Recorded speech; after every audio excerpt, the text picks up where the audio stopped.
Everything you're about to hear is for entertainment purposes only. The upcoming conversations are nothing more than the ridiculous opinions of a dropout and a guy dumb enough to be friends with him. Listen, have some fun, but don't ever do, believe, or promote anything they say. They're idiots. Guys, hold up. You should know, this ain't for everybody. Welcome to Savagely Loud.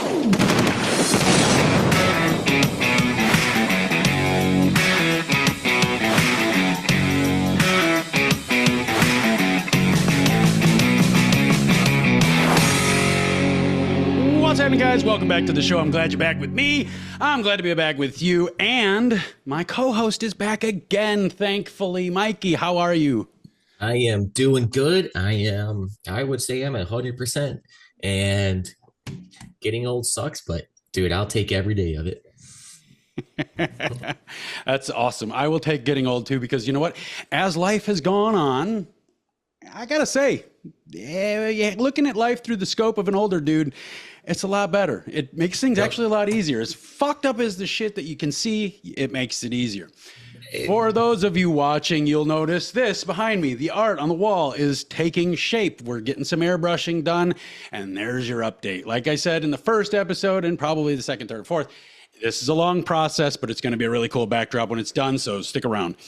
You'll also notice, if you're watching, that we have a third person on the camera now. What is going on here? What if I told you, guys, what if I told you that I have somebody in the world that I know that has gone to 500 pounds and come back down?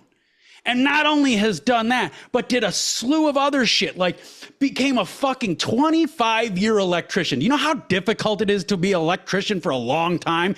You know, it's kind of one of those things that if you touch the wrong wire, you don't get to be an electrician anymore, and it happens just that fast. He's done this.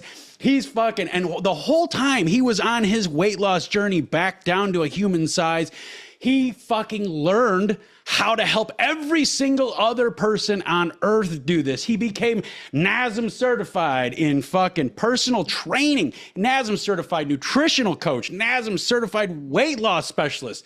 Guys, if I told you all of this was in one fucking person, would you tell me I'm a liar? Or would you tell me that it's time to fucking introduce Christopher fucking Chonkletics Disney to the show? What's happening, my man? Hey, man. Happy to be here. I'm so fucking excited to have you. So excited to have you. Oh, yeah. Guys, welcome to being our first guest, too. Yeah. I like that. We're going to throw you right through the fucking ringer right now. Wouldn't expect us. So anyway, for people that don't know you, tell us about you. Tell us what makes you you. What makes you Mr. Badass? Man, I wish I was badass, but really, you know, I had got to a point where obviously I was huge, and you know, you start noticing little things aren't quite as easy as they used to be. Like I'd go to the grocery store and I'd be like, man, it's hard to walk around. I should get one of those carts. And I'm like, fuck that, man. Once you get in one of those carts, it's over.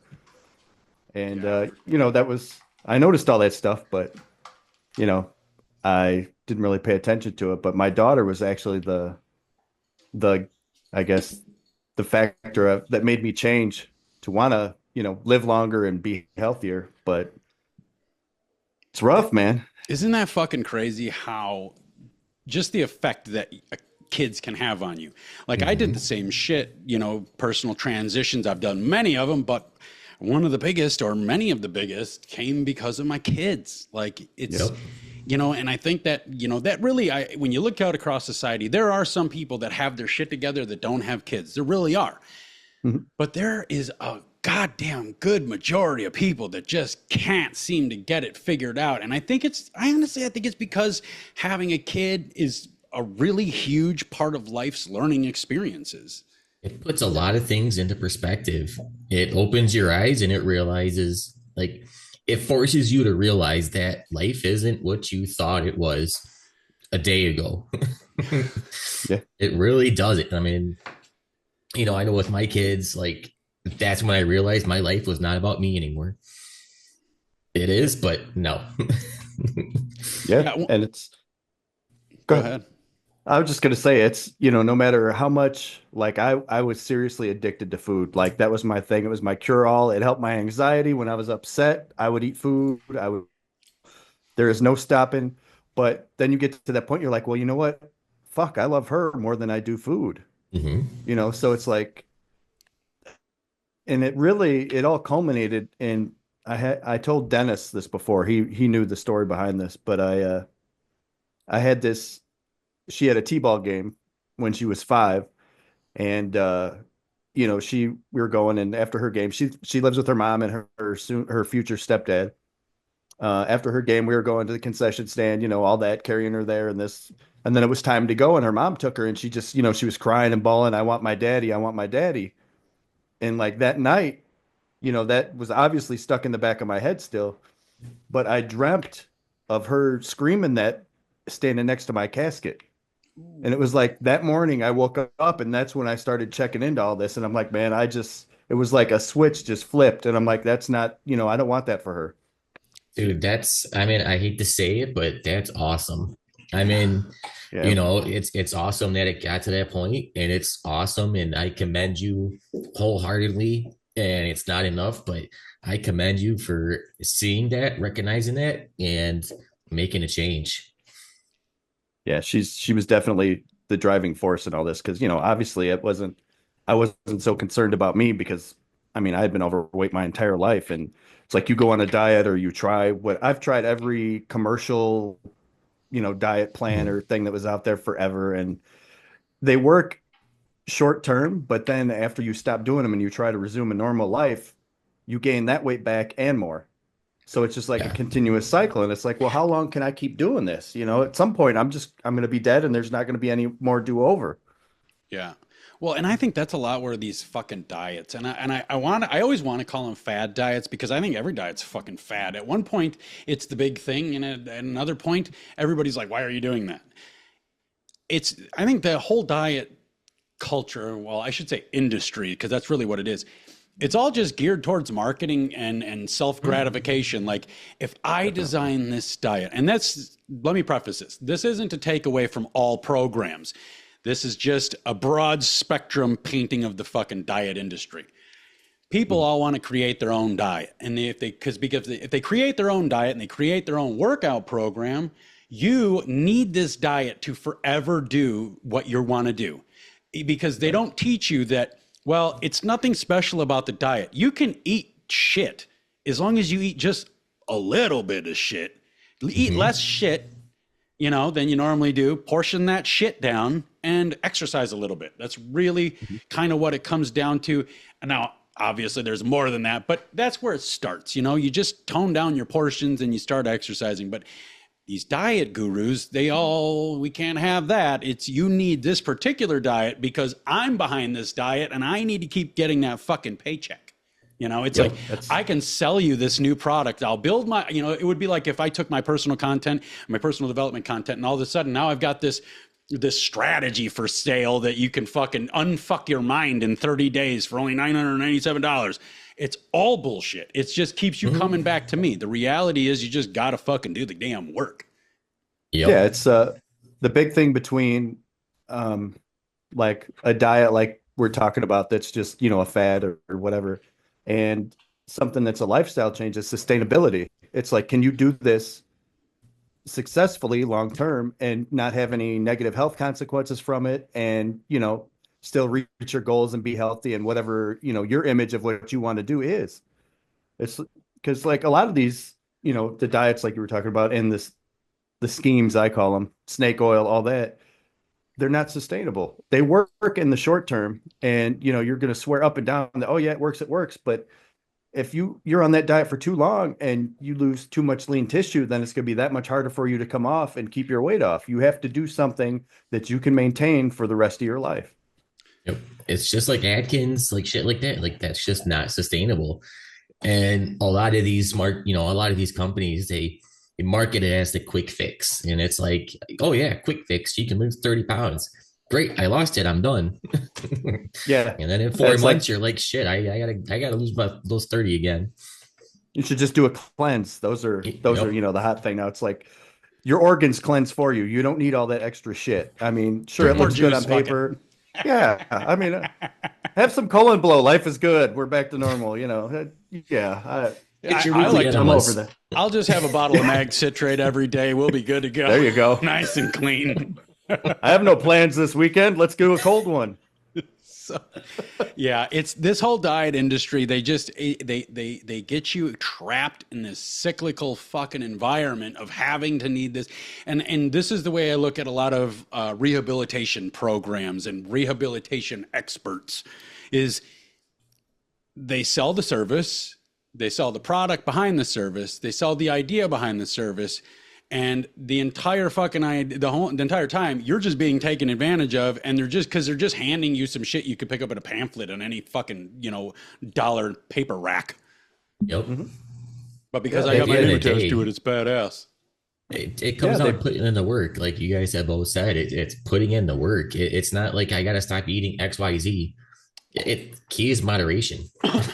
So now let's get back to I want to talk about food addiction, because I myself am and always have been a food addict to the fucking umpteenth level. Like you said, when I would go through shit in my childhood, food didn't judge me. Food made me smile every fucking time I put it in my mouth. It was the greatest thing. If I was sad, it made me happy. If I was happy, it brought me down a little bit to reality, to where like, oh yeah, I'm still in the real world.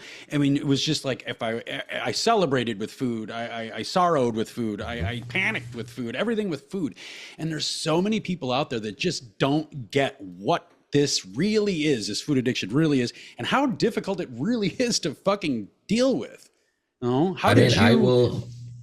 Go ahead, Mike. I will attest to that. I don't have that, but I know a lot of people who have that, and I understand it to a point, but I haven't lived it. So yeah, go ahead, Chris. Like, Yeah, I mean, yeah, I definitely had it to the, like you were saying, the umpteenth degree, to the point where I would go into a particular little, like a Greek fast food place, and I would write a list like all the food wasn't for me. When I would act like I was reading it off a list, so I wouldn't be embarrassed that I was ordering all this food for me. And I'm just like, how far in the mud do you have to go to have to do something like that? I'm like, I just, in my head, I knew that it was fucked up that I was doing that, but in the same point, my head's like, man, have a cheese stick. It doesn't matter. Just have it. It's fine. Nobody knows fucking but loves you anyway right now. Yeah, that's it. And it's like you can get it. It's easier than any drug to get. You can get whatever you crave anywhere. I mean, instead of like restaurants and stuff coming out with better alternatives, like what did that? I saw like a foot long brownie or something. I'm like, yeah, that's what we need. More shit like that. Another fucking Like, that's just cheesecake great. factory. Yeah, I mean, just keep slinging it, keep slinging the poison to the peasants. and it's Yeah, crazy how much more expensive the healthy stuff is. And I'm gonna say healthy stuff, but you go and get a salad and it's whatever, but a burger loaded with fries and shit. Oh, it's cheaper. It's nuts. Well, and here's the other fucking part of it is that you can go get that salad, and then you find out that everything in that salad was grown in a method that made it worse than eating candy bars. You know what I mean? Like what did they say? There was more sugar in a McDonald's salad than there was in a fucking Snickers bar. I believe it. Outrageous. That's without dressing. Like, how the fuck does this happen? Yep. Damn. That's you got to be aware, man. Even if it seems healthy, I'm big on reading labels. You got to read what's in it, see what's in it, pay attention to what you're eating. I mean, it's just they love creative advertising to make stuff look healthier than it is, just to get you to buy it. And you're like, oh, this is, this says it has high protein. Well, compared to the old one, high protein is, 2 grams. Yeah. So it's like it's not actually, it's just what they're marketing to you. Yeah, or they make a big show of like the chocolate covered granola bars, like the Kudos and the Chewies, the yummy ones. Like, they're fucking yummy. I eat a whole box easily. Man, Yep. But man, when you look at the packaging, you're like, oh, this is a really tasty way to eat healthy. And it's absolutely fucking not. It's no better than a Milky Way. Yeah, it's all marketing. It's all how they market it to make it seem healthy. So you buy it. Oh, I'm eating healthy. I'm having, Mhm. this bar and life is good. And man, no, you're not. Well, and that goes back to when, I don't, how old are you, Chris? I'm 49. 49. That's right. I got that shit written down because I'm a fucking idiot. But uh, that It's all goes back. good. So we're all in the same we're all in the same demographic, age demographic, where our whole lives, our memorable lives, I should say, we've known the food pyramid as what it is. It's you need to eat all the fucking grains and all the fucking rices and all the fucking wheats and all the breads and all the carbs and then very, very, very tiny little bit of meat. They erased the incredible edible egg that we all grew up with in the 80s, and it was all about money, when they basically just flipped the food pyramid upside down. And what that did was it created addictions in people to the food that they were getting because of all the gluten and the sugars and stuff that they were modifying into the actual shit. And, fast forward 20, 30 years, we're a society that is fatter than any society's ever been. In fact, we're so fat that the poorest people in our society are the fattest. Like that's how addicted to food we are. And that's how easily that how easy they've made food to get. How easy they've made the shittiest food to get, price out something with an organic label on it, even though that doesn't mean anything anymore either. But, you know, Yeah, yeah, It's you're absolutely right. I think it's whole part of the fucking plan to keep every last one of us fat, dumb, and stupid sitting behind a computer, just clicking buttons away for the man while we earn our little fucking shavings of the cheese and he earns the entire cheese factory, you know? it's Wally, man. I don't know what that is. What's It's a Wally? it's a it's a movie from God early 2000s, I want to say, and it was a robot. Right. It was about like a robot, and all the people are fat and lazy and just sit in chairs. Like that's why the robots are there, and they do everything for them. Like that was I didn't know that was a documentary. Yeah, I didn't know Idiocracy was a documentary when that came out either, but we're living it now. Fucking Macho Camachos. We're close to it. So when it comes like back to this, okay, so you're certified in all this shit. Mhm. What made you okay?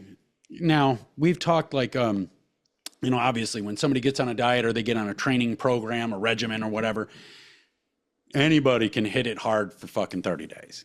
Anybody can maintain motivation for 30 days. It's after that you start, like, oh, fuck, I got this thing to do. I guess I'll have to just forego the gym today, but I'm only going to do it today. And the next thing you know, you haven't been to the gym in 2 years.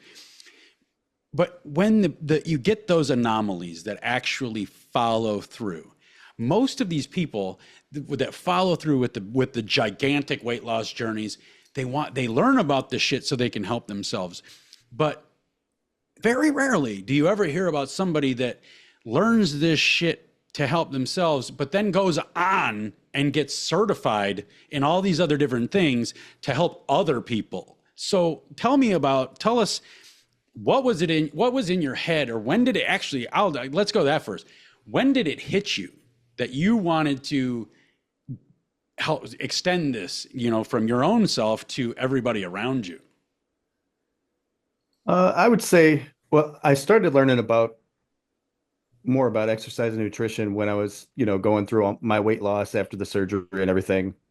Because you have, however long it takes you to get down to whatever your agreed upon goal weight winds up being and whatever. But I got real interested in that and learning about what the human body can do and how you can, adjust what you eat to get what you want. Probably all the stuff I needed to know before this, but uh, and so I figured, well, I go back to school. So I started going to college. I was going to get my bachelor's in exercise science. And while I was doing that, the coursework for that is so similar to what you get from nutrition coaching and personal training. I'm like, well, while I'm doing this, I may as well, get that too. And I'm like, okay, cool. I went through and I did those so I could, better myself and have the knowledge for myself. And then I'm like, man, there's a lot of people who who don't necessarily know how to deal with bariatric, people who've had bariatric surgeries. It's a whole different mindset because I can't eat a whole lot at one time. So if they're like, well, you have to eat, for just an example, you should eat, two chicken breasts and a half a cup of, some carb of your choice or whatever. There's no way, so that was a challenge for me since I can only eat so much at a time in order to get what I needed to build myself back up. I had to make really good choices. I mean, there was no room for error. If I needed so much protein, I only have so much time in a day that I can get that in because I can only, eat so much and Eat so take so much. much. Yeah. But then I'm like, man, that would be awesome. I would love to help other people with this. Because there's a lot of people I didn't realize how much I knew or how much I learned until I started talking to other people who really don't have any idea. And they're like, well, I saw this workout online and they said if I cut like 1,000 calories a day and was on 1,200 calories a day, I would lose weight and and it worked, but now I can't. Well, yeah, because if you restrict yourself so much that your body starts devouring your lean tissue to break it down for, it's amino acids, you're slowing your metabolism down because that's what keeps your metabolism going is lean tissue. And then you get to a point you're like, well, okay, to lose more weight, I have to cut more calories and I have to do more exercise. And then you're eventually going to get to a point where you're eating nothing and you can't lose weight. And I'm like, you actually have to feed yourself to do it. You know, it's So it's hard it's hard to wrap my head around even still. I'm like, I have to eat to lose weight or Oh to yeah. I would say lose that fat, but is that's crazy. So I'm gonna ask two questions here. So one, like, what made you want to do that surgery, and like, what was your experience through all that, getting it done, and like afterwards, and you know, and then like walk me through because again, I don't know, so this is kind of new to me. I've always learned that yeah, you need to kind of eat less. Go with 1,000 calories or whatever. You watch these shows on TV, and that's what they tell you. But like, how did you learn that? And then like, I mean, what is the magic in there? Like, is it just eating right, finding that number and going with that? Like, how does that work? okay. As far as the surgery goes, I mean, just based on the fact that I've tried pretty much every other diet plan and scheme and routine, and I've had trainers and everything. I needed something. This was no longer just about losing weight. This was about staying alive for me. Because I mean, I was, about 500 pounds, and on my Instagram page, I have a little tutorial about for my 6 year anniversary that showed the first time I went in what my blood pressure was and my weight and my measurements were. And I mean, my blood pressure was unbelievable. I was headed nowhere fast. I had obstructive sleep apnea, high blood pressure, type 2 diabetes, everything that when the COVID thing came out, people were dying. People with all these comorbidities were dying of this stuff. But surgery took a while. It takes a minimum of 6 months. You have to go in and get weighed. You can't gain weight. You have to have psychological analysis done. You have to have your heart checked. I mean, there's a whole checklist of stuff you have to do. And I finally, did all that and passed it, got my surgery date. And, I was up and moving that night. I had, they call it a vertical sleeve, which they pretty much remove 80% of your stomach. So instead of if you picture the stomach being shaped like it normally is, now from my esophagus, where it comes in to where it goes out, is pretty much like a banana. So it's a sleeve instead of a pouch. Wow. So that's Okay. where the sleeve part comes from. So it's still just a tool because there are people who have it done that, don't stick with it and have too much to eat or, have some calorie laden food that, doesn't fill them up and they gain their weight back. The thing for me now is I still screw up. I still have moments where, food is my friend, but I can only screw up a couple hundred calories at a time because I don't have room. So it's like, okay, I screwed up a couple hundred calories, no problem. Whereas before it's like, oh, I failed. Let me just eat everything under the sun and I'll start over in a week. Yeah. Yeah. Let me talk about that real quick. Let's talk about the surgery, okay? Because Mhm. I have several friends, upwards of 5, that have had this surgery, and I'm going to do a little devil's advocate here with you. So, pre-surgery, I told him, I was like, you're lazy fucking bastards. I'm gonna be honest with you what I said. I said, you guys are lazy fucking bastards. If you just did the fucking work, you wouldn't need this fucking lap band and this fucking sleeve, this whatever. I think there's a couple different ones, but Yeah. you wouldn't need any of this shit. So what I want you to do is I want you to explain, because of all these friends, I only have one that, and he's not a fucking friend anymore because he beats his wife, but he actually made it happen. Like, he was super fat, got the fucking surgery, and then did his thing, and now you don't even, like, you can't even fucking recognize him. But all the other motherfuckers that I know that have gotten this surgery are still just as fucking fat and unhealthy and wheezy and fucking winded as they ever were. So what is the purpose of the surgery? Is this is this what people think it is? Is it just the easy button, or is it just make it accessible to begin the pathway? You know, I'm going to put them all in one basket for the moment, but they're all just a tool. You know, there are no magic pills with it. All I've the different seen people, surgeries you're saying? yeah, they're all just a tool. Lap band, a lot of places won't do anymore because they've historically not been shown to be effective. Like you said, you have friends that do it. I think that was our early weight loss surgery thing that they started with, and the sleeve kind of came for that. But it's the surgical ones, like the sleeve and the Bypass or something. the gastric bypass, and they have I forgot what the other one. There's another one that some people have, but whatever it is, they operate on a couple principles. They allow you or cause you to eat less, and a lot of it is through malabsorption. So you don't absorb all the calories that you're intaking either.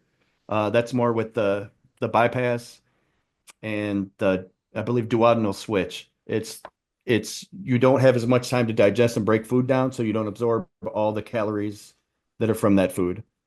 The sleeve is more so restrictive because none of my intestines or anything have been rerouted. I just have a smaller stomach. Um, it's all a tool because there are people who still go about it for the wrong reasons, and there's doctors who let them do it for the wrong reasons. And they go on and they don't do what they're supposed to, because I mean, you have follow-ups with dietitians and your surgical staff after, and they give you generally a plan to follow. And that's what I did. I got down, I think the lowest weight, I said when I started I wanted to get down around 225, maybe, depending how I felt when I got there. Well, I got to 234 and I'm like, this is enough. I look like a wet blanket thrown over a chair. Yeah. Because you're on such caloric deficit. I was on like 1,000 calories for like 3 years. So I had no lean tissue Jeez. left. So that's where it's important that you learn how to eat and everything. So when you're done, you don't go right back into that thing of eating garbage and gaining your weight back and being miserable. So that's why I had to learn to eat and what I should eat and how to exercise, because I didn't want to be I don't want to be a wet sheet thrown over a chair. I want to have some muscle tone and Yeah. look decent. If you go through all this, you may as well. So, so you had to do all that stuff before, and like you met with dietitians afterwards or whatever, like you were saying. Did they tell you like, hey, eat 1,000 calories for X time, but then start building back up, or to help build that muscle? Like, you learn that by yourself, but if somebody didn't learn that, didn't have those tools like you did, They really don't. They unfortunate. keep you. Yeah, it is. That's what I was saying. It's like you get to a point where you have follow-ups with your dietitian for so long after, and they're like, well, how do you feel? What did you eat? Da da da da da. How's your weight loss going? And and you get down to where you're done, and it's like, all right, well, what Now do I what? do now? Yeah. And a large portion of I don't want to say all dietitians, but they still go by what, the USDA says this is what you should have. And that doesn't apply to everybody. Like, I still experiment. Like, I'll see studies on I'll use creatine, for example. I'll see stuff on creatine and I'll make myself the guinea pig on stuff. Or I'll see, this much, if you change your carbs in your diet, I'll try that. That's how I learned stuff and learned about my weight. But it's important that you just don't go by what the scale says. You have to get something that can, break it down for you and tell you, okay, this is how much lean tissue you have. Because I hate the scale. I have weighed myself on a regular scale and I don't know how long. Because if I see that I gained weight, I'm like, well, what did I do to gain weight? Yeah, If you get something that breaks it down, you're like, hey, I gained 3 pounds, but 2.5 of it is lean tissue. I'm good with that. Yeah. That keeps you motivated. And weeks where you don't lose any weight, you're like, okay, I lost, 5 pounds of fat, but I put on 5 pounds of lean tissue. Not that you would in a week, but it's not, it's motivational. You're like, okay, the workouts I'm doing are actually doing something. And that's how I dialed what I eat in. Is by, I think I go once a month now and get my body mass done, the digital where they bioimpedance and all that good stuff. Yeah. And to see if I'm headed in the right direction, to see if what changes I made my workouts had an effect or my diet. And you just have to dial yourself in that way. But yeah, if you just get done with your, your post-surgical diet and you're like, all right, I'm done. You haven't taught yourself anything. You should use that time to teach yourself how to eat. Mm-hmm. It's just people don't grasp that. It's like, okay, this is the magic pill. I just do this and I'm good. Well, no, you have to invest in it. You're investing in yourself.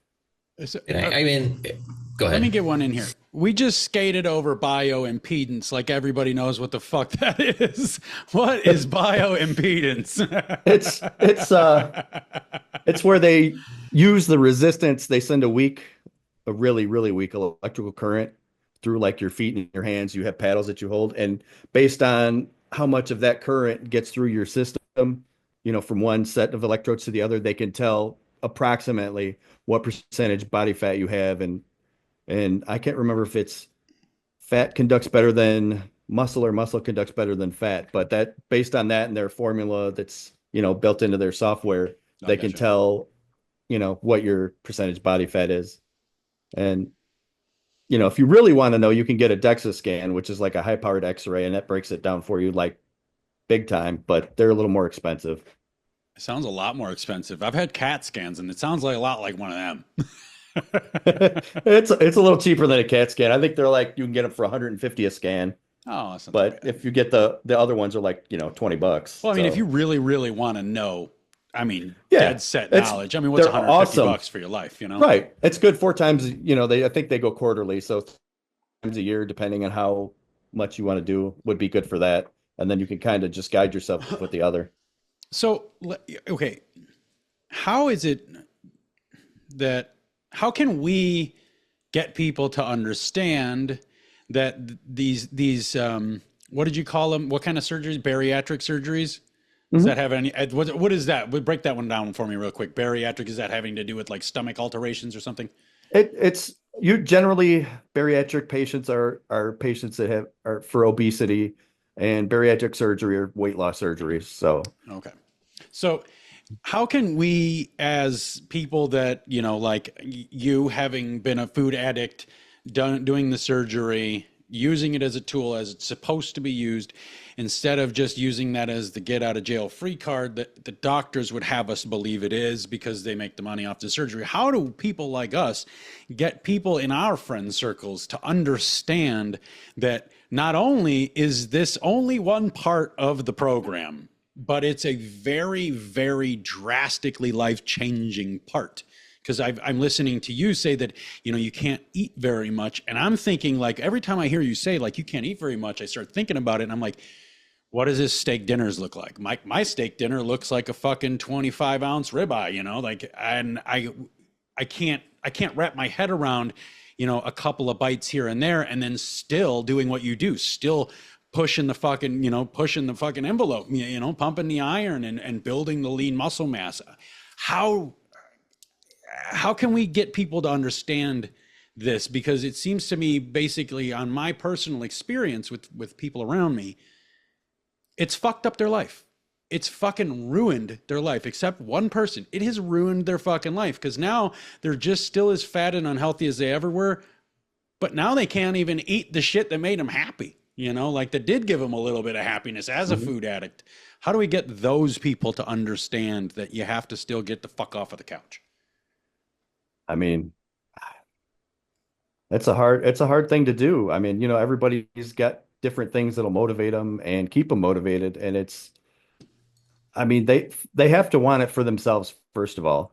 They can't just have gone in initially with the thought that this is the magic pill. I'll take this. I won't want to eat.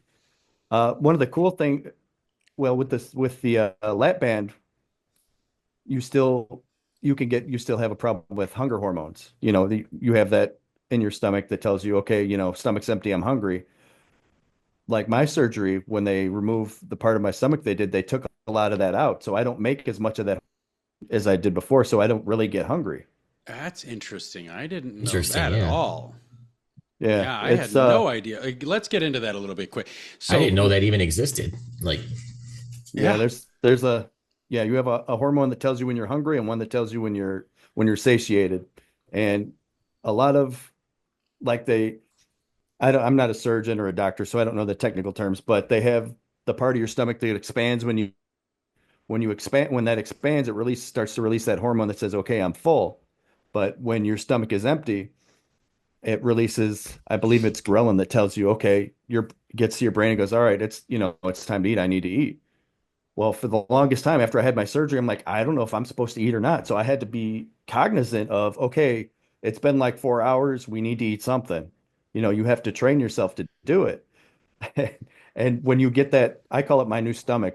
For the first 6 months that I had my new stomach, I had to, like, my eyes were still bigger than my stomach. So I would eat and I'd be like, oh, I'm not full. I could eat some more. But just that fast, I'm like, oh man, I am so full.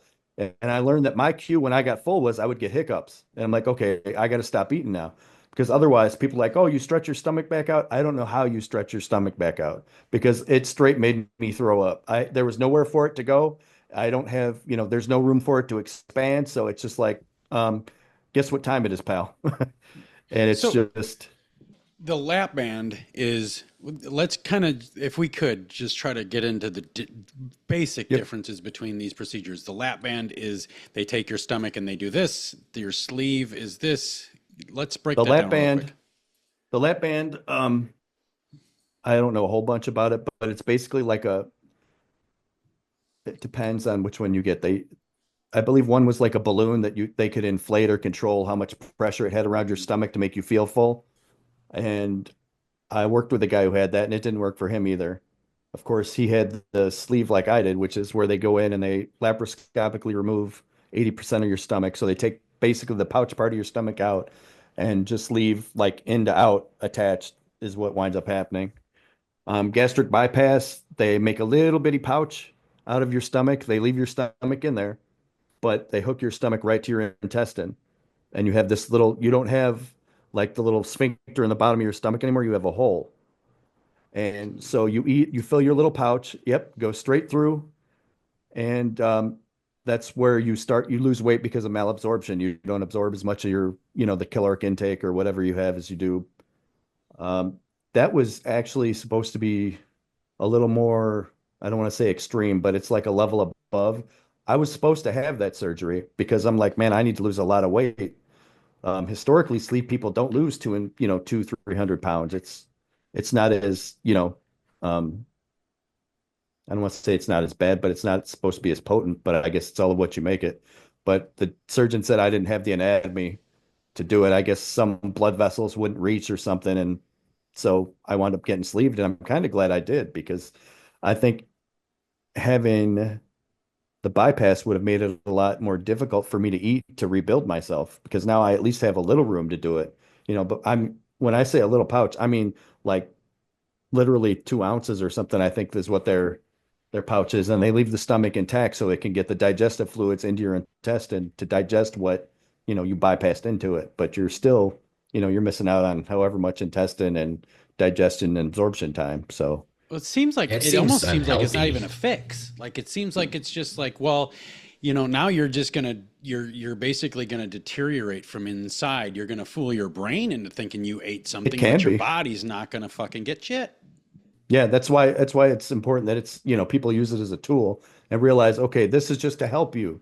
you still have to invest, this effort into it. You have to be sure you eat, what you're supposed to. And they preach that the most important thing for you to get is your protein first, because that's going to help you maintain what lean tissue you have. And, and then everything else kind of comes after that. But it's people just assume that once they have the surgery and they get done, they tell, the dietitian or whoever, whatever they want to know, and life is good. But it's not. If you don't use, everything at your disposal to make yourself successful, you're not going to be successful. You have to put effort into it. Yeah. That's across the fucking board. And it seems it actually kind of sounds like you might have to put a little bit more effort in. I mean, I don't know. I don't have the surgery, but it sounds, talking to you, that like you might have to actually have to put a little bit more effort into it if you do get the surgery, rather than like because you don't get that like, well, I hit the gym hard 7 days this, 6 days this week, I'm going out to dinner. I'm going to get a big steak dinner tonight. I'm going to get the baked potato. I'm going to get the green beans. You don't get to do any of that shit. So you've got this whole other regimen that you now have to live on, and you don't get a choice. What the fuck is that like? It's it's an adjustment to get used to using food as a reward, or as, just a pleasure, to eating food for what it is. It's fuel. It's just something that your body needs, that you have to have, that, you have to adjust if you want to build muscle, if you want to maintain, whatever you want to do. But it's like, I go out, like you said about the big steak dinner, man, I could order an 8 ounce, eat like 3 bites of it and like a piece of bread, and I am stuffed. And I could eat that for like 2 days. Is that So I rely. How is that mentally? Like, do you ever get to a point where you're looking at a meal, you're at a anniversary dinner or a birthday dinner or some sort of celebration, and you get this fucking great extravagant meal, and you take a couple of bites of it. Do you ever get like, does that ever weigh on you mentally? Like, I just want to enjoy this fucking meal like everybody else is. I mean, there have been times where my inner fat bastard was like, yeah. And then I'm like, man, you can't eat but 2 bites of this. So don't even get worked up. But it's, it, like going out to eat or something, and I can have a little bit of everything now, and that's cool. But then I could just take it home, man. I could have it for like the next couple of days if I want to. It's not like I'm not missing out. It's food. It's a mindset you have to get past, that, it's, oh, I love to eat. I love the food. That's all part of, your addiction too. It's like, yes, you can have this and it's wonderful and it makes you happy. And it's like, no, that's the shit that got me into the situation in the first place. I'm like, I'm okay, now with eating to live instead of like living to eat. Yeah. I don't need all that badness. Well, that's how, and like the way I quit things, like, I've had drug habits, and I've been a smoker, and this and that. The way I've always had to quit things was like, it had to become my enemy. Like, when I quit smoking cigarettes, like I had, like the day I had my last cigarette, like I had to move into this mental position of, fucking smokers are disgusting. Cigarettes shouldn't exist. Like, I have to hate this to get this addiction to go away. And it was the same thing with food. I mean, and I've been battling fucking food addiction my whole life, like I told you. And we've had like all the in the last 2 years, we've had all my panels and all this other shit done. Turns out I'm healthy as a fucking horse, but I'm using that and I mean healthy as a horse by like, like I don't have any stomach issues. I don't have any lung issues. Right. I don't have any heart issues, that kind of shit. And I'm using that at the opposite way that most people would. Most people would be like, fuck it, I'm good to go. I'm going to keep doing what I've been doing. I'll last forever.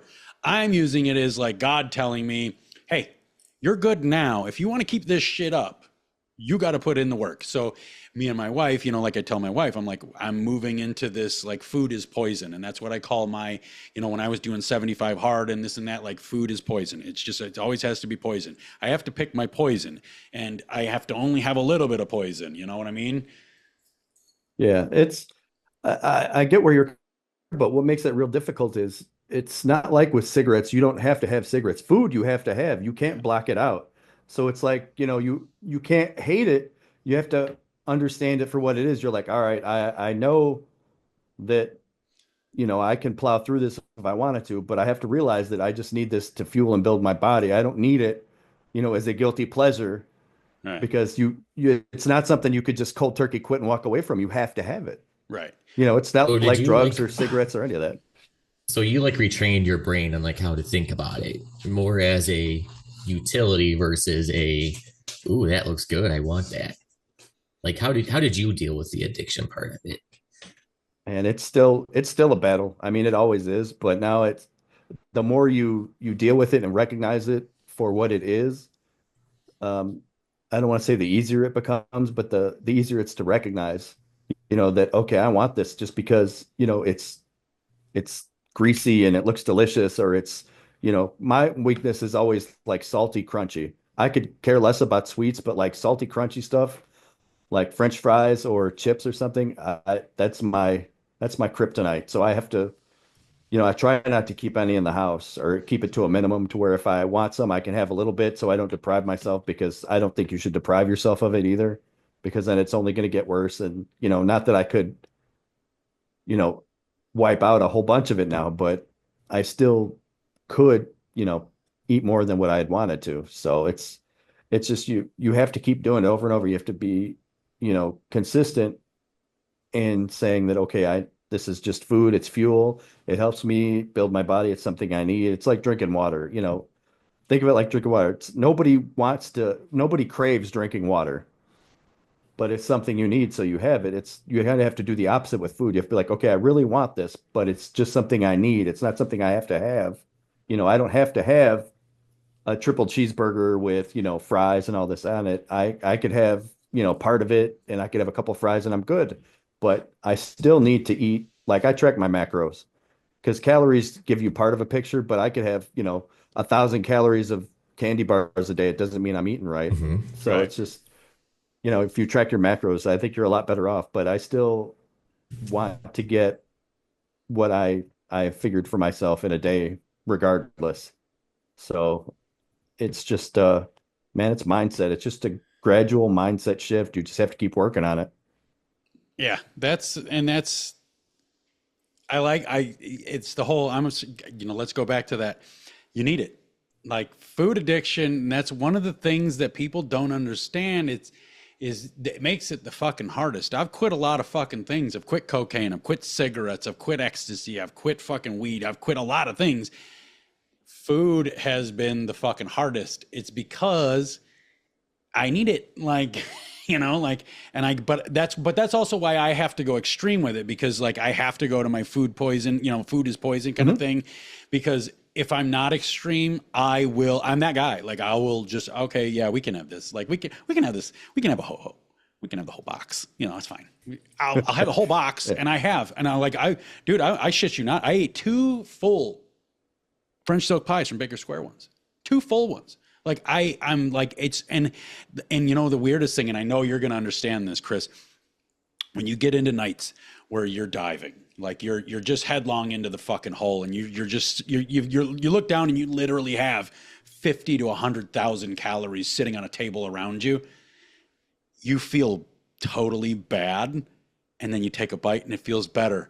And then halfway through that bite, you feel bad about taking the bite. So you take the next bite, and then it becomes this vicious cycle. And by the end of it, you're so fucking full, you're about ready to throw up. You can't swallow anymore, and you're half in tears because you just hate yourself. And you do it anyway. Yep. If people can't understand, if you can't get yourself to a point where you can understand that this does happen, and you have to be self-aware enough to understand where your markers are, where your precursors are to when you're going to dive, you're never going to beat this. That's the very first step, is becoming self-aware enough to understand your cravings. Like, I'm having a craving right now. What is the craving? This is how I do it anyway. Like I literally will talk to myself like, I'm having a fucking craving. Okay, what's the craving for? Craving is for sugar. I'm a sugar guy. Cravings for sugar. Well, I'll literally go on Google and I'll look up what I could be lacking, like nutrient and mineral wise in my body, that will make me crave sugar. And then I'll go hunt that down. You know what I mean? Like it takes extra work, but it's actually working. It actually works for me pretty well, because it's like one of those things, like my rule, like if I say I don't know, that's my cue to Google it. Like if I say I don't know, I have to find something out. Even if it's a quick, AI search, whatever, I have to figure something out. But if I have Yeah, that get you out of the craving, headspace.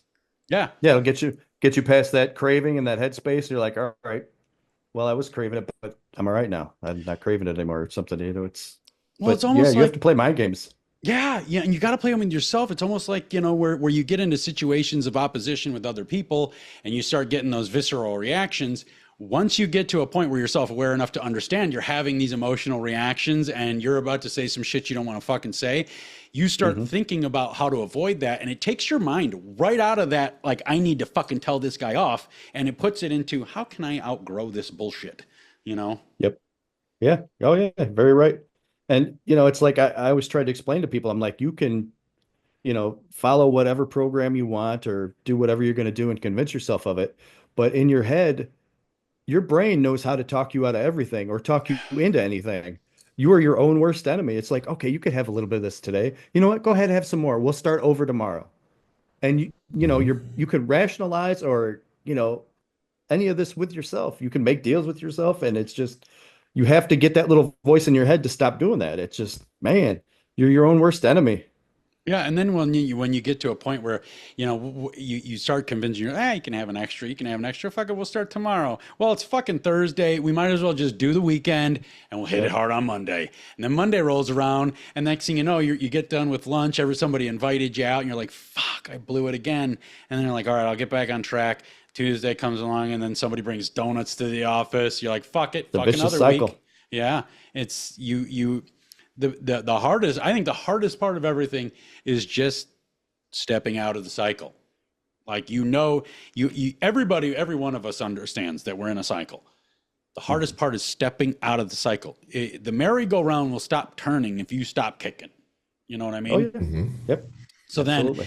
that moves us into a point where, how does somebody know, or is there criteria medically maybe or scientifically that that a weight loss surgery is right for them? I would imagine you have to be like you have to be extreme.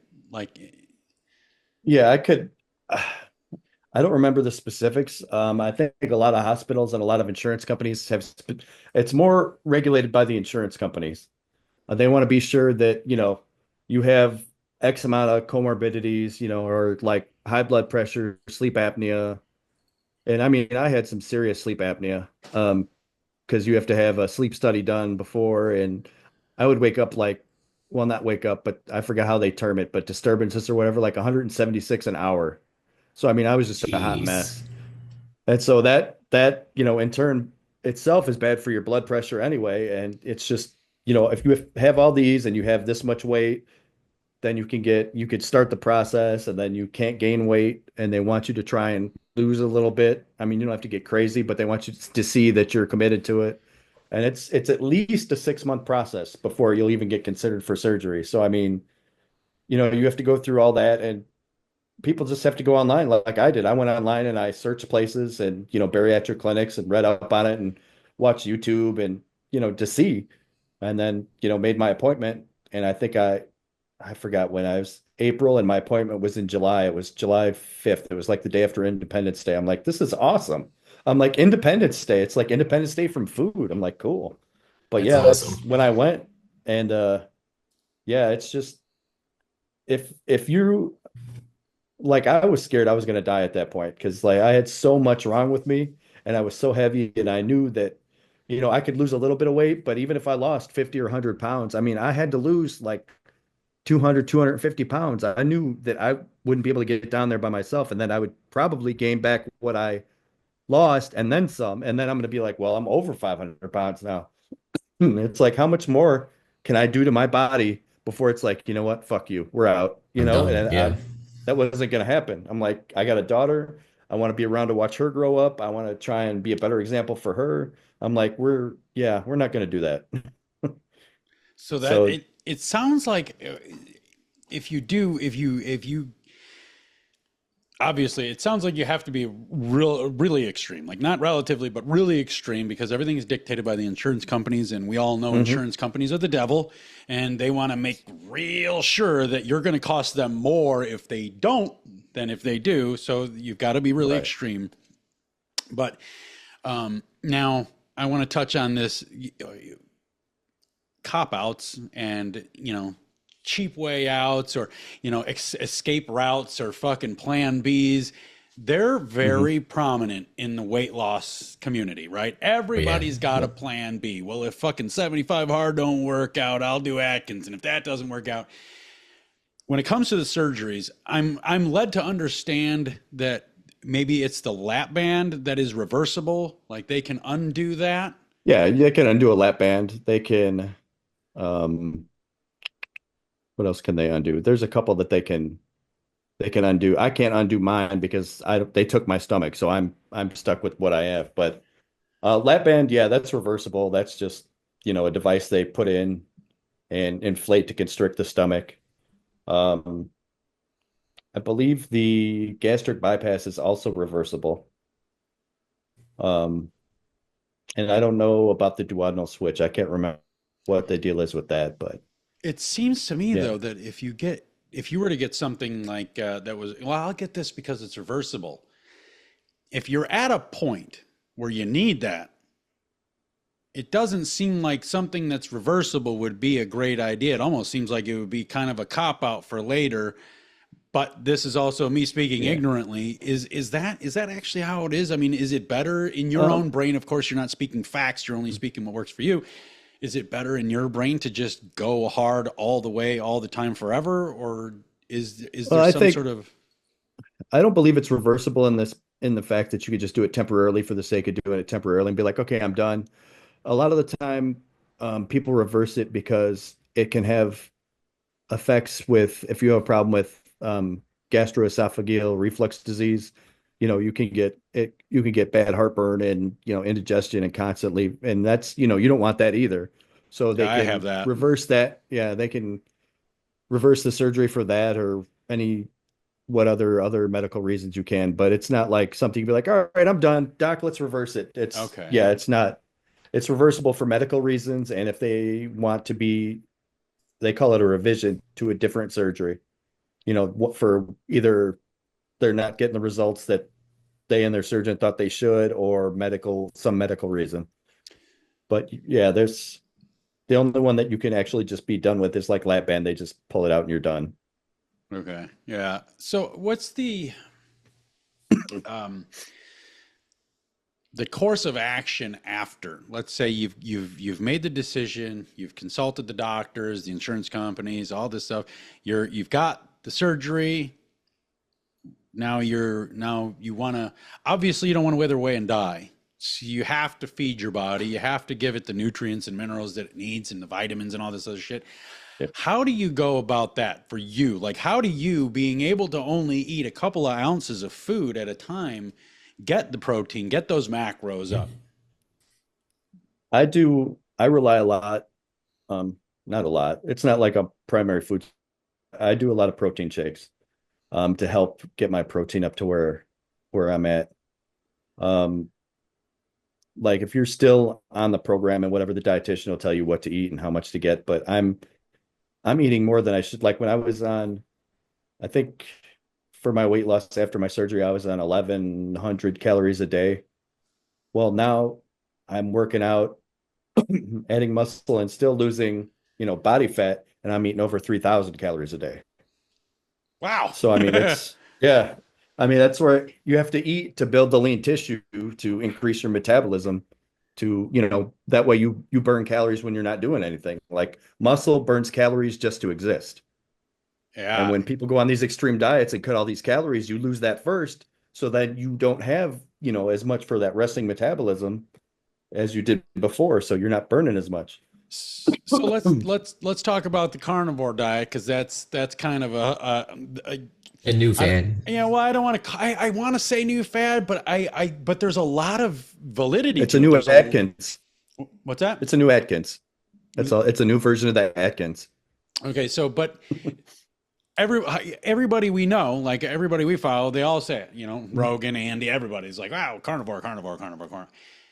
Is that actually what it's cracked up to be? Because I'm actually starting to go. I've been eating carnivore this week primarily. I'll never go fully because I still love rice. I still love vegetables and fruits and all this other shit. But the studies and the researching that I've been doing says that eating primarily animal products is far better for you. And then you listen to these people say it, but I'm not certified in anything, like, I don't know. Mhm. I just listen to people talk that I respect. How do you feel about that carnivore Um, diet?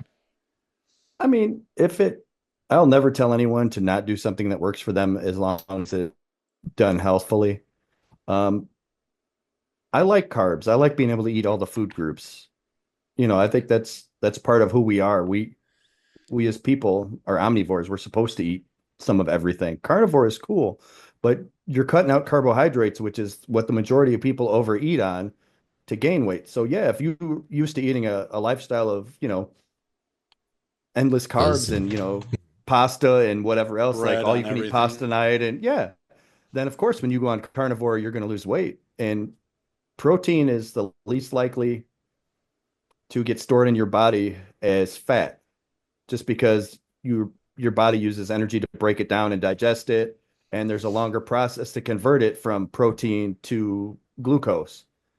So I mean, yeah, it does work, but is it sustainable? Do you want to do that for the rest of your life? If not, then as soon as you stop doing that and you start eating normal again, you're going to put your weight back on.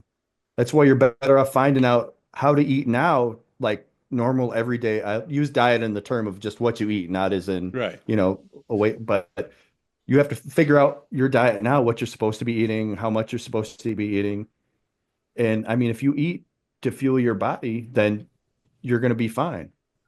It's just, I mean, it's a fad that works, but as soon as you stop doing it, it's like any other thing. As soon as you stop doing a diet that is stringent in these areas and you start consuming that food again, your weight's going to come back.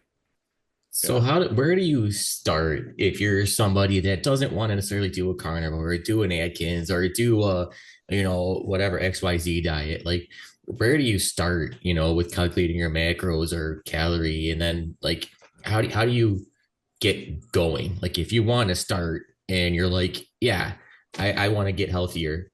Like, where do you You start first can and how do you keep going?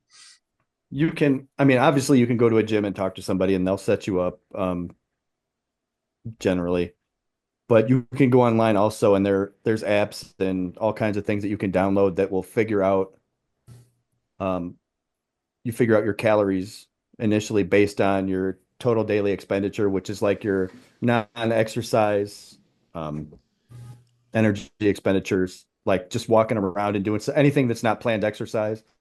Your, just your existing, your metabolic rate, all that. It'll figure that out for you and say, okay, based on this and the activity level you put in, this is about how many calories you should have. And then from that, you could say you could be able to figure it out, but they also have things that will tell you, okay, this is for this goal, you should get this much of those calories from protein, this much from carbs, Okay. this much fats, or you can go and have somebody figure it out for you. Um, Either case, but it's all about you. It gives you a starting point, and then you have to be sure you start, like if that's what it says you have, and you're working with somebody, be sure that's what you're doing, because then you can adjust, if you're not losing weight or gaining weight, whatever your goal is, you can adjust the macros to match what tweak them here and there to get it closer to what you want, and then you keep doing it until it's dialed in, and then from there you can, you know, the sky is the limit on what you want to accomplish. So I know a I lot of people that have started, like when they hit a plateau, like that kind of is this like, and then they, try it for, they keep going at it for, maybe a week or two, and they hit a plateau. Like, how do you break Mhm. through that? Is that more, like you said, is that like maybe having more? So when you exercise, you're building more muscle, or is it less? Right. Or, how do you kind of decide which route to take with that? The important thing is to assess how you were doing before you hit your plateau. If you were headed in the right direction before, just stay the course, because your body has, decades and hundreds of years of practice of like keeping you from losing weight or whatever. So you have to just stay your course and you'll eventually break it. But people get into this mindset that, okay, if I'm not losing weight, I have to do more exercise. Well, that's good, except if you're already in a caloric deficit and you start doing more exercise, you're putting yourself into more of a caloric deficit, And, you know, it's going to be that much harder. You're going to get to that point where you can't lose weight because you've stripped your body down to nothing for being in this extreme deficit for so long that your metabolism doesn't want to do anything. And you're at the point where you're exercising constantly and doing all this exercise and you're barely eating, but you're not losing weight. So it's more about like restructuring your body and, you know, building that lean tissue up and building your body to be healthy so that you don't have to beat yourself up. You can get, you know, you can exercise however many days a week you like and you just maintain it. It's not an easy process. You just have to get it in your head that, you know, okay, I was headed in the direction I wanted to before. It's a hiccup, you know, your body does it. My body still does it. It's like, yeah, we're not doing anything. I'm just going to hang out. And like a lot of the people I talk to that have had the surgery and haven't had the surgery, plateaus are just a part of it. Your body just is catching up to, you know, what's going on. And you just have to stay the course and just stick with it. The way I look at it is in my journeys when I'm doing the shit and I hit my plateaus and stuff, I kind of just mental shift from like, okay, we're exiting the weight loss phase, the first weight loss phase, and now we're into a form changing phase. So if I'm not losing weight, I'm changing form. Then I'll start losing weight again and we'll be in that phase and then we'll plateau again and then it'll be form changing. That's the way I look at it. It's just like you're losing weight or you're changing form. Yeah, that's a good way to look at it. And that's why the body fat scans, I use them so importantly, because that when I get to a plateau, I can, you know, I know when I go into that plateau, okay, this is what I was going in. Well, let me see, you know, get the scan done now and see where I'm at now. And if it's, you know, your body is recomposing itself, then you could see, okay, I'm actually adding lean tissue and I'm losing some fat at the same rate. So the scale's not moving, but it doesn't mean you're going in the wrong direction. It's form changing. That's what, yeah, form changing. So it's important. People like to weigh themselves every day. And I'm like, you can't weigh yourself every day. I know you want to, but do not weigh yourself every day. Cliff, knock it off. Fucking every So day. do you weigh Sometimes yourself twice. like once a week, or I weigh myself sometimes morning and night. I don't weigh myself I at get all. crazy about it. I go once a month for it's InBody is the brand of the machine that the gym I go to has. I do that like once a month, once every 6 weeks. And that's what I base off of. I'm like, because your weight fluctuates so much, if it's anything significant, then it's going to really show up after a month or 6 weeks. Then I'm like, okay, you know, I can track it from last time or since inception to whenever.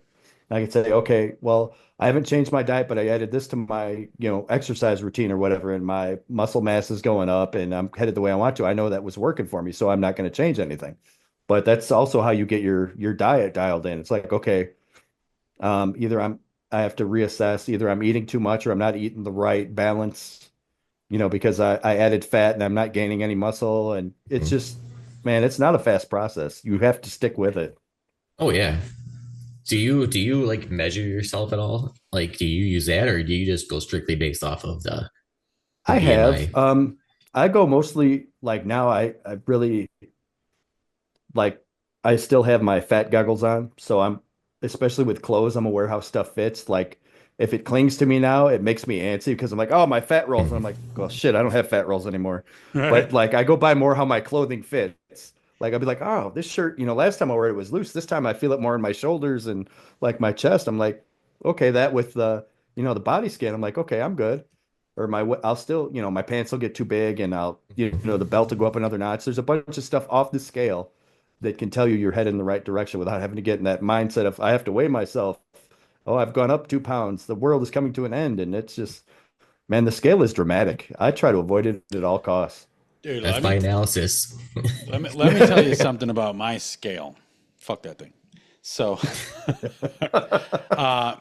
like I would do it. Like I would, cause you know, and my like religious weight measurements came from the first time I did 75 hard. It was like, cause you got to weigh yourself and blah, blah, blah, blah.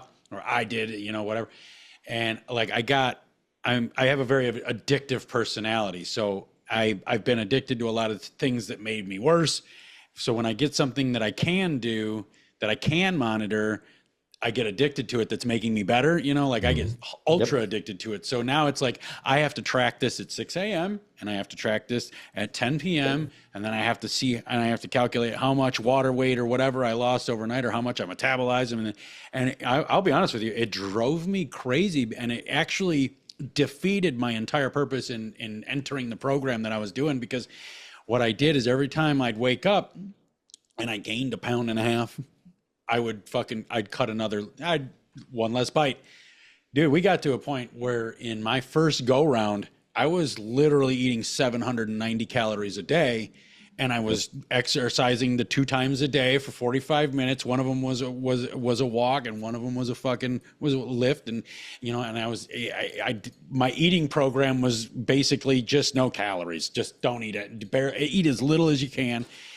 My feet started fucking killing me right out of the gate. Like my feet just started fucking hurting really bad. Then my legs started feeling like they were deteriorating. So I'd cut more, and then I'd cut more, and I'd cut more, and I'd exercise more, and I'd exercise harder and harder and harder. And like it got to the point where like my wife was getting worried. Like she's like, we might have to fucking scoop you up off the floor. Whatever the fuck you're doing isn't working. You don't have any color. You're now looking sickly. You're not looking healthy. You're looking sickly. You know what I mean? Yeah. Stuff like that can build you into disordered eating. You're like, oh, I have to work out. I can't eat as much. I have to work out. I can't eat as much. And you get caught in that cycle. And, you know, you see yourself as one way, and then people see you as another way. And you're like, that's not how I look. And they're like, oh no, that's exactly how you look. You know, and man, it's scary because it's so easy to become obsessed with stuff like that. Like you said, it almost leads you into it by having you weigh twice a day and then calculate everything. It's like you never get a break from thinking about your body weight. It's like, okay, am I gaining weight? I'm gaining weight. I'm losing weight. I'm losing weight. I'm gaining weight. I'm losing weight. Okay, I have to eat less. I have to eat more. I have to eat less. I use exercise now as like an anxiety relief. Like I go in, I put on my giant headphones. I can't hear anybody else. I mean, I have naturally resting bitch face, so people don't talk to me, and I space out. You know, I don't think about anything else. I'm there, I'm working out. It's just the only place I can be me. I don't have to be anybody else to anybody. It's just me and weights, you know, and I can zone out for that time, and it's just like you get done and you're like, all right, let's do this. I got weight. My whole basement is a gym now, because like I got resting bitch face too. Like I totally fit the persona of an unapproachable motherfucker. But for some reason, everywhere I go, somebody's got to talk to me. Somebody's always got to tell me something. Somebody's like, oh, I noticed, blah, blah, blah. Oh, let's have this conversation. So like, I don't even get to like, I'm almost envious that you get that freedom to be in public without, you know, like, I don't know what it is. Maybe headphones, man. It's the big headphones. They know I that's can't one hear thing I shit, don't have. I typically wear the buds. Got to get these, man. Well, I typically wear buds, but there's new shit coming out, I guess, about earbuds and how you shouldn't be wearing them because there's EMF frequencies or something in them. And there's always something. Well, here we go, because I've been wearing these motherfuckers every day for at least 10 hours a day, solid since 2005. I mean, something's got to kill you. Yeah. You got to die from something someday. Yeah, but let's try not to make it food, right? Let's try not to. Right. So stretch it out a little bit. Now you said you lost 200 and some pounds, which is absolutely fucking. That's phenomenal. Let's talk about skin. All right, because a lot of people that I know personally and I've seen, they go into these gigantic weight loss situations or paths or missions, and they don't understand what's going to happen to the skin. They think that, you know, the skin's going to bounce back if they lose it slow. It'll all just kind of fold right back into where it goes. Let's talk about the skin factor for people that might not understand fully where it really starts becoming an issue. Yeah, once you lose all that weight and you deplete a lot of your fat, that skin drops straight down. Like I was fortunate enough to be able to have my abdomen done, and it was called a fleur-de-lis belt gastrectomy, which is basically just they cut me all the way around my waist and then up to just below my sternum. And if you picture like the bottom of a suit jacket, how it's cut. They cut it like that. They pull the skin down, trim the extra off, and sew you back up. I had 14 pounds of extra skin removed. That's just from my abdomen, like around my waist and my back. And yeah. That's not brutal at all. Yeah, it was a good time. Holy shit. Yeah. What was that? Did you have to do any sort of like psychological coaching or anything for that process or No, that, but they won't let you do that for at least a year and a half after surgery. So you have to wait before, the insurance will be, well, the insurance won't even consider it in most cases. They consider it cosmetic, oh, regardless of the fact that you have, skin hanging down and yeah. bad things. But yeah, man, that was an experience, I will say. But it was awesome. Yeah. It's you're all swollen and everything when you get done, obviously, so you don't get to see who you are. But even that fast, you're like, man, I don't have that extra curtain hanging around. I'm like, this is awesome. But I was stoked. I mean, I was bleeding from everywhere, but what are you gonna do? Yeah. Well, and to put this really in perspective, how much weight you really lost for people that can't really wrap their head around what it's like to carry this extra weight. I've lost a lot of weight in my day, and it is nothing compared to Chris. Think about it in water jugs. When you go to the office water cooler, you pour your little fucking cup out of that 5 gallon water bucket. That water bucket is 38 pounds. That 5 gallon water bucket sitting on the water cooler is 38 pounds. Chris lost 200 plus pounds. That is him carrying 5 extra of these water bottles around. It's insanity. Nuts. That's fucking insanity that you actually were able to drop all it's insanity that you could even carry it to begin with. So that's another thing that people of large scale need to understand. If you lose this weight, you will be a fucking monster because you already have the muscle built from carrying it around. So if you lose it, you're going to build more muscle to fucking to do the extra. And then once it's gone, you're going to be unfucking stoppable. You know what I mean?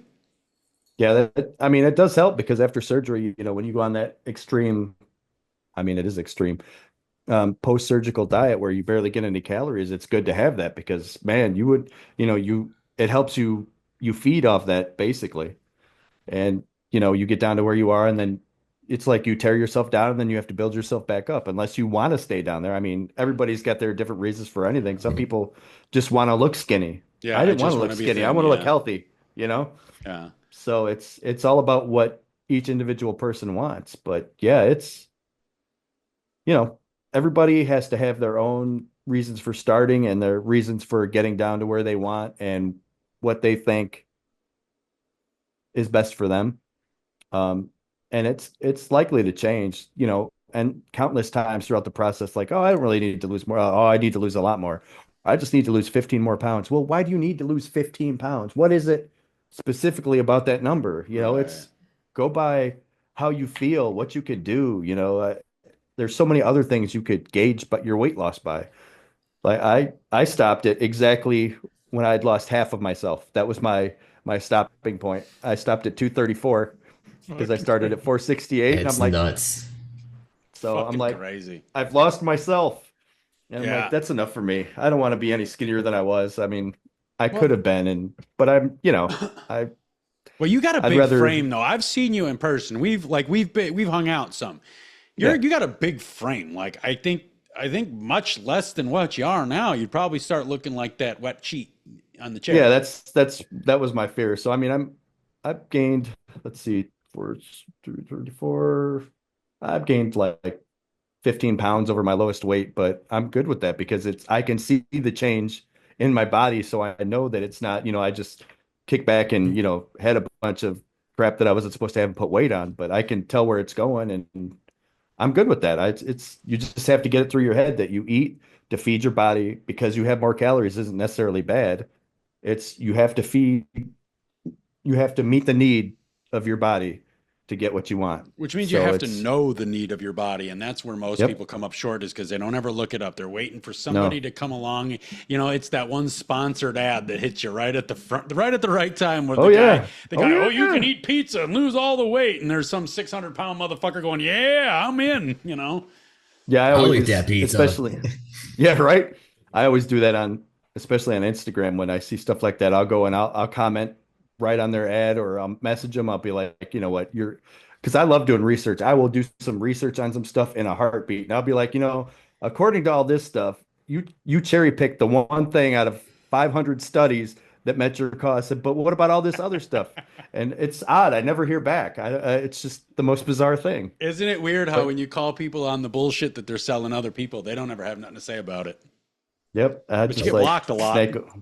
Oh yeah, and that's okay because they know that somebody knows, and I just want one person to see that comment. And Yeah. I've always told people, I said, if there's something you want to know about that you see, ask me. I will look it up. I'll be more than happy to pull it up and tell you why it's bullshit or why it's legit. I have no problem doing that. Yeah. Or I how love much of doing it that. is bullshit? How much of it is legit? Yeah. What's the Yeah, ratio? because I Because I mean, think there's a little yep. bit of legitimateness to every bit of bullshit.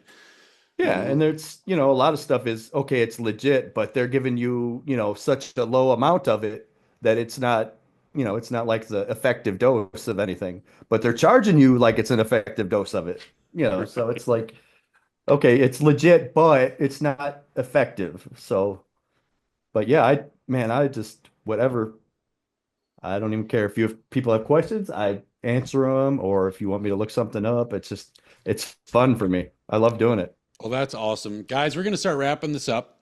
So, Mikey, I don't know. Do you have a hopelessly human for today? I do. I mean, I can, but we can save it for another show. All right. Yeah. For the regular show. We can fucking, We can do the fuck Dingy it. Let's Dragon on it. dedicate our hopelessly human to Chris because this motherfucker's badass. Let's get it. People can be really rough. They can be quite tough. They can get in the way, but at the end of the day, some aren't only stupid, some are hopelessly human. Our hopelessly human motherfucker today is Chris himself. Because, how do you get more hopelessly human than this? A dude that is, found himself nearly on his deathbed, had, fate given, universe given, God given dreams that altered his consciousness into a state that got him to get on this multiple year journey and go through multiple surgeries, multiple fucking consultations, and multiple nutritionalists and this and that and everything. And then to get through all that, keep going, unlike most other people do, and then learn a bunch of shit to get certified in real ways to help other fucking people. You're fucking hopelessly human. You are my man. I would agree with that. He needs an applause for that one, Cliff. Oh yeah, let's get it. Oh, I got to go to the other bank here. All right, fuck all them people. So No, man, in my mind, it's just very commendable that you did it. And then now you're taking what you learned and how you're continuing to learn more and just trying to help other people. Like that's helplessly human, man. I mean, that's awesome. Thank you. Thank you. Yeah, I really I'm stoked about it. I really truly do value the friendship we have and we're building here. And, getting to have conversations like this, we don't really get to have them because we're, we get together every now and then at events for Dennis Sawilla of On Point Training. We're going to have him on the show. He's a good friend of mine and a good friend of yours as well. We get together at those events but we don't ever really get to have conversations because we're always typically doing something to help out or move something here or do something. So having these conversations is really good. And I'm sure Mikey would too, but I'd love to have you back on the show from time to time and have more conversations, Yeah, So, anytime. Guys, if you want to help us out, which please help us out. Just check us out on Instagram. You can follow my page, Savagely Loud, on Instagram. You can follow the podcast page, please, Savagely Loud Podcast on Instagram. You can also follow Mikey Wold, the co-host of this beautiful show, at Woldy2 on Instagram and Mikey Wold on Facebook.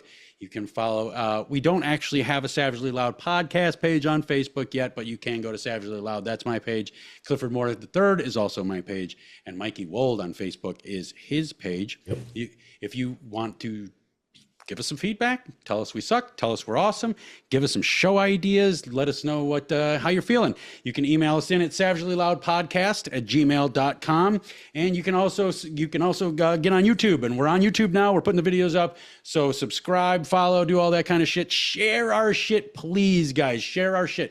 We're just getting started, and we're getting a whole lot of feedback that's really, really positive. So help us keep going, guys. Now, Chris, we got to get your information out there too, because you are of a mindset that is just driven to help people. So people need to know where they can find you. Where can they find you when if they just want to talk to you about your journey, they want to talk to you about what you can offer them as far as intelligence, where can they get to you?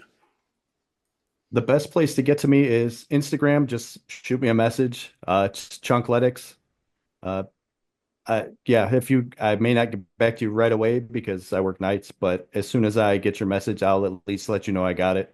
So, message me there and we can email from that point on or whatever, but that's usually the best place to get me. Excellent. That's awesome. Chonkletics, Chonkletics, right? I got that right? That's it. Yep. My brain didn't fall out of my ear, right? You're like, where is it? Anything you want to close out with, Mikey? Anything you got to say? Not much. Thank you very, very much, Chris. It's been an honor to talk to you, and it's been an honor to have you as our first guest. Man, it's great to be here. Yep, and everyone else, please like, subscribe, follow. Yeah. One more thing, guys. If you can get to Mikey's page and my page from the Savagely Loud podcast page, and you can, I'm sure, get to the Savagely Loud podcast page from mine or his. So it makes it easy. You don't have to search them all up. Which one you want to remember that one. Find us all. All right. Yep. All right, guys, let's get the fuck out of here. Thank you so much for being on. We're going to have you on so many more fucking times. You don't even know what kind of can you opened up.